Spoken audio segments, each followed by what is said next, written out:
In a letter sent Monday to Tillerson, U.S. Ambassador to the United Nations Nikki Haley, National Security Advisor H.R. McMaster and Defense Secretary James Mattis, the coalition of NGOs highlighted the increasingly dire humanitarian crisis in Yemen stemming from almost 1,000 days of war.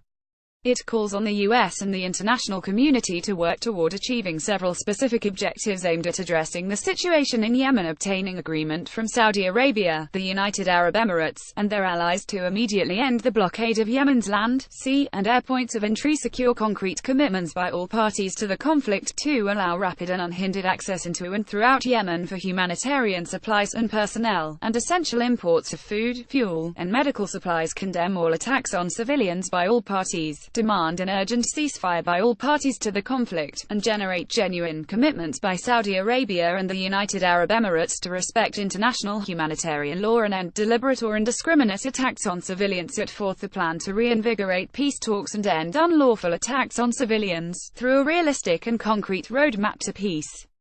The United States bears a special responsibility to use all diplomatic means to end ongoing violations against civilians in Yemen and the recent blockade of the country, to obtain concrete commitments by all sides for unfettered humanitarian access, and to secure a ceasefire and resumption of the peace process, the letter said.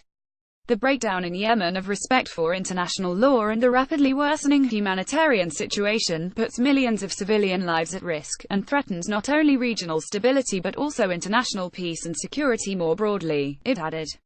Saudi Arabia tightened its blockade on Yemen after Houthi rebels, who have taken over the national government and its assets, fired a ballistic missile last week toward an airport in Riyadh. The Saudis were able to intercept the projectile, but the event has rattled the region politically. The UN's humanitarian chief, Mark Lowcock, warned last week that Yemen is facing the world's worst famine in decades, in which millions could die if Saudi Arabia continues to block aid flowing into the country. Riyadh has prevented aid agencies from landing planes in the country and docking at Yemen's ports, worsening an already dire humanitarian situation, according to Lowcock. And while Saudi Arabia has said it would take into consideration the continuation of the entry and exit of humanitarian supplies and crews, Lowcock said that UN planes have not been able to land in the country, and that he believed no other humanitarian agency had been able to gain access. Yemen is also facing one of the world's worst cholera outbreaks in modern history. The World Health Organization says there have been more than 900,000 suspected cases of cholera in Yemen since late April, many of them children, and that there are expected to be 1 million cases before the end of the year.